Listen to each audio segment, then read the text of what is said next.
What is your name and educational background? Where are you and your clinic located and what patients and disorders are you treating? My name is Dr. George Mikellides. I am a consultant psychiatrist and a clinical assistant professor at the University of Nicosia Medical School in Cyprus. My clinics are located in Cyprus, where we run 3 rTMS clinics on 3 different sites in Larnaca, Nicosia, and Paphos. When did you start offering TMS to your patients? How did you get started with this practically? Any do's and don'ts? So, my journey goes back in 2016, where I attended the Maastricht University's training course with Professor Sack, and I started to be trained how to use rTMS in clinical and research practice. I have also done a PhD with Professor Sack in the use of rTMS and also attended the course at Harvard University offering rTMS.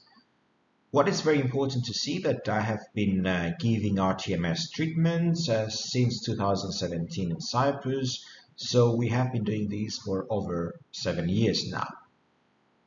Very important is to be aware of the clinical circumstances of each patient, be aware of the FDA approved protocols and which ones are the ones that are tailored in patients' needs, what is the current symptomatology, what you would like to improve, be aware of the contraindications like metal implants, for example, around the head, and be aware of potential side effects such as a rare event of a seizure.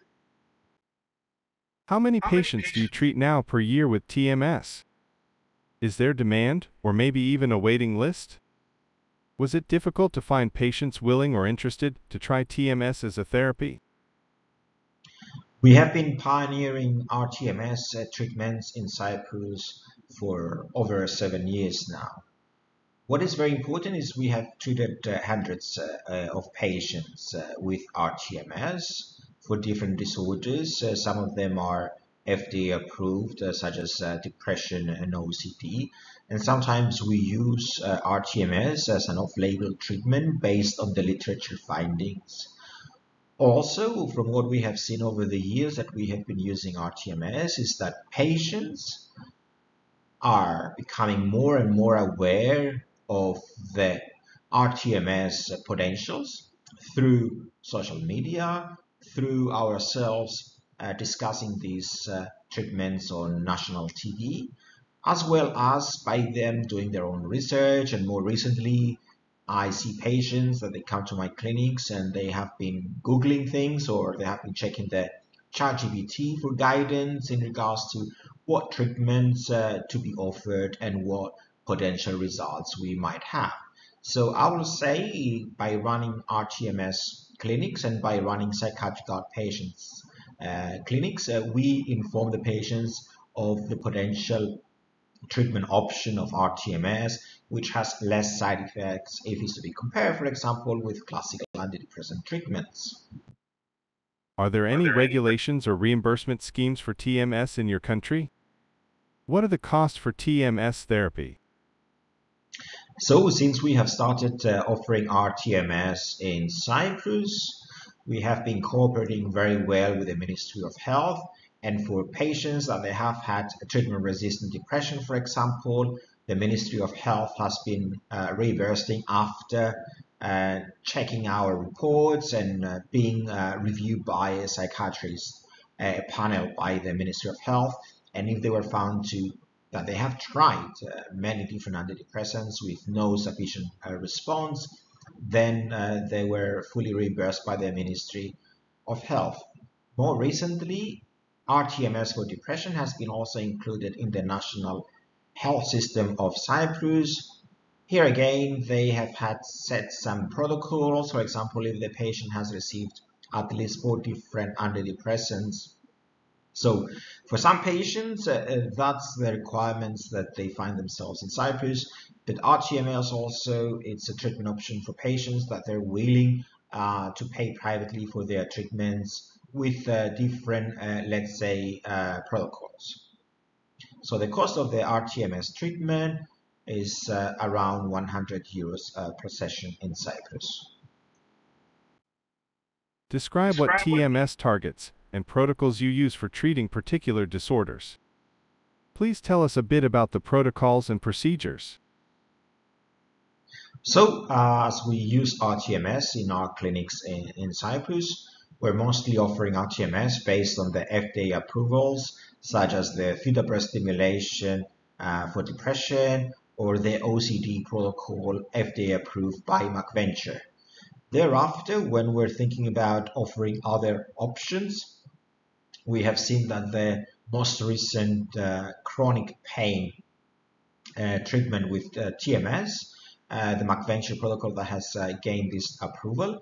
And when we're thinking about other neuropsychiatric treatments, as we see a lot of our patients, they might have tried pretty much a lot of different medications and a lot of different other options in treatments. And we have to tailor and individualize the treatment based on the patient's needs. We also have the option in our psychiatric clinic, outpatient clinics, to offer a combination of rTMS treatment with ketamine treatment. What we have seen in the last 5 years that we have been using this combination of rTMS and ketamine treatment, we have seen excellent results. Patients are responding even much more in the combination treatment rather than treatment on its own. Please walk us through an average day in your TMS clinic. Tell us about the patient journey. What is important is having today, let's say in 2024, it's very important to talk about adherence in terms of like discussing the treatment options that are available today in our clinics to patients. Let's say we discuss about treatment options with antidepressants, treatment options with a combination of other treatments, and in play there is rTMS. There is rTMS and there is a ketamine treatment. So let's say we put everything on the table, discussing the severity of depression or other neuropsychiatric treatments. We discuss what options are available to patients. Obviously, into consideration, the patient will think about the cost of doing these treatments, will think about the response rates of rTMS or ketamine or antidepressants or a combination of these three options. Often we discuss the importance of talking therapy like cognitive behavioral therapy, the gold standard therapy for depression and anxiety these days. So it's very important to have a management plan in place and take into consideration each patient's needs individually. How did your patients respond to TMS treatment? What is some of the feedback you have received? Do you monitor and document the improvements quantitatively? Can you say something about response and remission rates for the different disorders you treat with TMS? Okay, so it's very important to try and think that most of our patients will respond to the treatment options we offer, which includes the rTMS. It's very important to be quite clear that it's not one suit that fits all, and some people might not respond to rTMS as a standalone treatment. So thereafter, we have to think about how to combine the treatments. It's very important to note that patients respond very well, and a very small amount of patients stops the treatment because of side effects. And I will say overall, we're looking at around a response rate of 70% of our patients respond, for example, in depression. Sometimes if we tend to, let's say, combine it with rTMS and ketamine treatments, we might reach around 80% response rate. Have your patients experienced any side effects? Yes, obviously people might complain at times of discomfort at the site of stimulation, which is not very nice, but most people are able to tolerate these. In the last 7 years, we had also a serious event where a patient experienced a seizure while receiving the OCD treatment. This has been documented and also published as a case report study, which was also part of my PhD thesis, and it's available to colleagues and people and patients to read about the potential side effect of a rare event of a seizure. But overall, I would say that it's a very well tolerated treatment, very well established for decades now, and it has been shown that has very good results with much less side effects, especially when you compare it with antidepressant medications. How long did the positive effects of TMS last? Do you see relapse? If so, in how many patients, and when after the end of TMS treatment?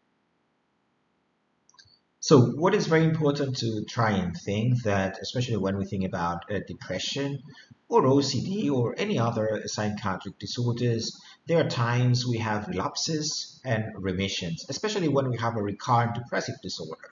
So what we tend to do in our clinical practice, we do at least 6 months maintenance treatment with TMS, especially for people that they have had chronic depression or a diagnosis of recurrent depressive disorder or one of the toughest disorders to treat in mental health, such as the obsessive compulsive disorder. So the numbers, it will depend again. And when you are looking at some patients that they have a history of recurrent depressive disorder, you will expect more of these people relapsing at some point in their lives. It could be 3 months, 6 months, 1 year, 2 years down the line. It will all depend as well on many other factors, such as the environmental Do you factors. use a maintenance protocol to avoid relapse? Yes, as I stated in the previous slide, we do use a maintenance protocol. So we're looking at having at least 12 sessions of rTMS with 6 months post-treatment. Of course, it's also available to have more treatment sessions to patients. And also, it's very important to say that we individualize the treatment. So based on each person's needs, based on where they find themselves. If they find, let's say, themselves being much better at 80% or 90% of themselves, then we might need to do more sessions. So it will depend. So as I said earlier, it's not one size fits all. So we have to individualize the treatments. Is there anything you wished you had known before starting TMS in your clinic? I think what is very important is to be aware of the different manufacturers as well, that they offer different machineries and different options as coils, which ones are, let's say, liquid-based cooling systems or air systems that provide, let's say, the cooling. I did my own research before purchasing uh, basically equipment. So it's very important when you decide to buy an equipment to do a well research around which uh, machine you want to use in your clinical practice, and that will depend as well uh, based on your needs, on your clinic's needs. And obviously there is the financial aspect of taking everything into consideration when you decide to set up a clinic. Have you received proper TMS training and certification prior to starting your TMS service? Yes, I did attend the Master University's course and also the Harvard's course, and my PhD was also mainly on rTMS treatments. So we have been working quite a bit on rTMS, and we have also received training from the manufacturers that we had bought the equipment, which is MacVenture. What is your advice for a colleague considering starting a TMS service? What is very important is to, of course, learn the most about the treatments, learn more and more and more about what has been happening around the world, the different protocols, the FDA protocols, the off-label protocols, the importance of using appropriate protocols based on literature findings. Having the medical knowledge is very important. Myself being a psychiatrist, obviously I come into play with psychiatric disorders every day. It's the bread and butter of psychiatry, the prescribing, but on the other hand, it's very important to be aware of other treatment options.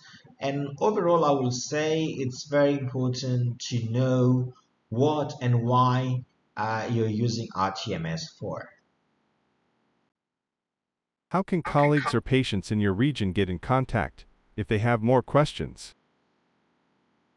So people tend to check our website. We have a contact form. It's www.cyprusrtms.com. People can contact us through a phone, also through an email or the contact form that is available on our website.